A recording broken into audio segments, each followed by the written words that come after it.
नमस्कार, आप देख रहे हैं गुजरात प्रवासी न्यूज।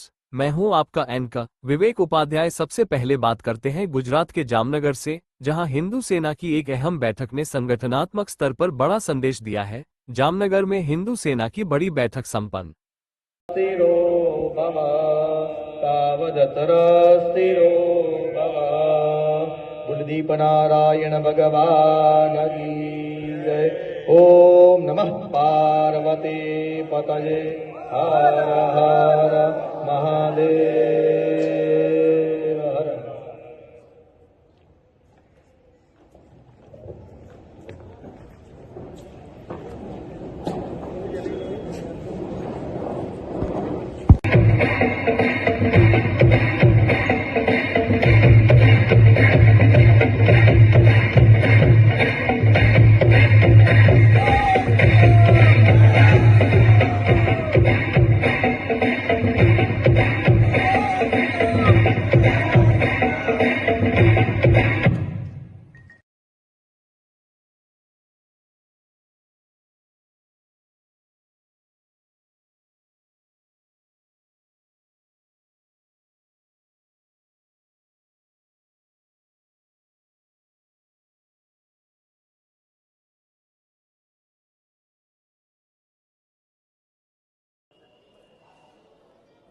जय श्री राम।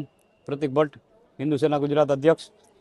આજની જામનગરમાં ગુજરાત હિન્દુ સેના હોદ્દેદારોની બેઠક હતી, જેમાં જામનગરના પણ હોદ્દેદારો હતા, કર્ણાવતીથી પણ આવ્યા હતા। એવી રીતે 16 જિલ્લા અને 14 તાલુકાના જવાબદાર લોકો હાજર હતા।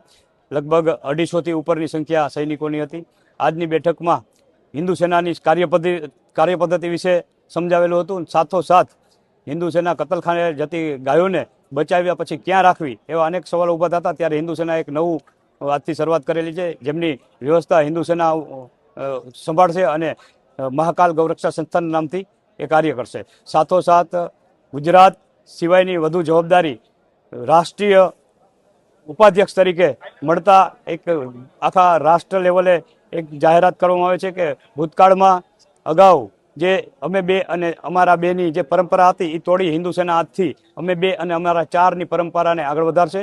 અમે બે અને અમારા ચારની શું કરવા જરૂરિયાત છે, કારણ કે આવતો સમય બહુ ખરાબ છે અને બે પછીના પણ બેની લડવૈયા તરીકેની તૈયારી અત્યારથી હિન્દુ સેના કરશે। એટલે અમે બે ને અમારા ચાર એ જરૂરી છે।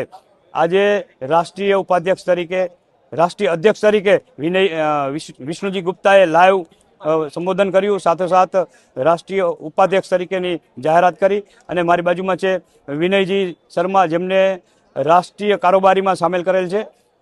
આ કાર્યને આગળ વધારવા માટે તમામ હિન્દુ સેનાના સૈનિકો તન મન ધનથી સહયોગી સાથે આગળ વધશે એવી અપેક્ષા સાથે। જય શ્રી રામ।